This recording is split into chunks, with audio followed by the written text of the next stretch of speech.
আসসালামু আলাইকুম সম্মানিত ভিউয়ার্স, সবাইকে ভিডিওটা শেষ পর্যন্ত দেখার অনুরোধ রইল। আমরা তো বাসা বাড়িতে সাধারণত মাছ চাষ করি বিভিন্ন রকমভাবে, তবে সবচেয়ে বেটার হচ্ছে আপনার লবণ দিয়ে মাছ চাষ করা। আর যেখানে আপনার হাজার হাজার পিস মাছ চাষ করা হয়, সেখানে একটু মাছ চাষ করার ইটা ব্যতিক্রম হয়ে থাকে। প্রথমত আমরা কিন্তু যে হাঁড়িতে যে মাছগুলো দেখতে পারতেছেন, এখানে কিন্তু আমরা আগে লবণ দেওয়া মাছটা কিছুক্ষণ ভিজায় রাখছিলাম, সেটা আপনাদেরকে দেখাতে পারলাম না। তো আপনার এই লবণ দিয়ে ভিজানোর পরে এই মাছগুলো আবার দেখেন একটা হাতা আছে, হাতা দিয়ে আমরা উল্টাইছি। আবার এরপর দেন দ্বিতীয় ধাপে দেখেন এই যে মাছ হাত দিয়ে দেখেন কত সুন্দর উল্টানো হচ্ছে।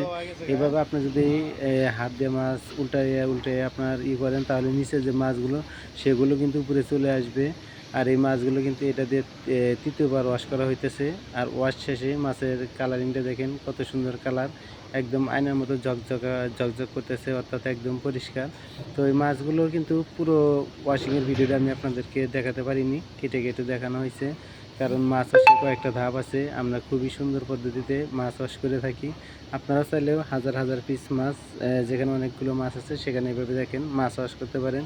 আর মাছের কালারটা দেখেন, একদম প্রতিটি মাছ একদম ফ্রেশ। আর মাছ চাষের সময় আপনারা মাছের মাথা এবং লেঞ্জা অবশ্যই এই দুটো পিসে সবসময় একটু হাত দিয়ে চিমটিয়ে পরিষ্কার করে নেবেন। ধন্যবাদ সবাইকে।